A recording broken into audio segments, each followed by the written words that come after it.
આપણે બધું જ સમજતા હોઈએ છતાંય સત્સંગમાં બધા પાસે નમ્ર થઈને કામ લેવાનું છે.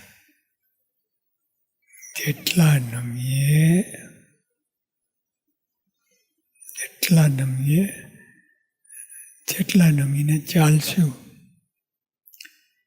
તેટલા તમને પૂછવા આવશે.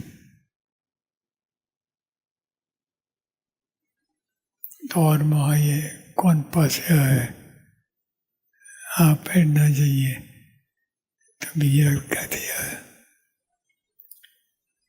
જેટલા નમીને ચાલશું તેટલા તમને પૂછવા આવશે. આપણે કડક થઈએ તો બીજો વધારે કડક થાય. વધારે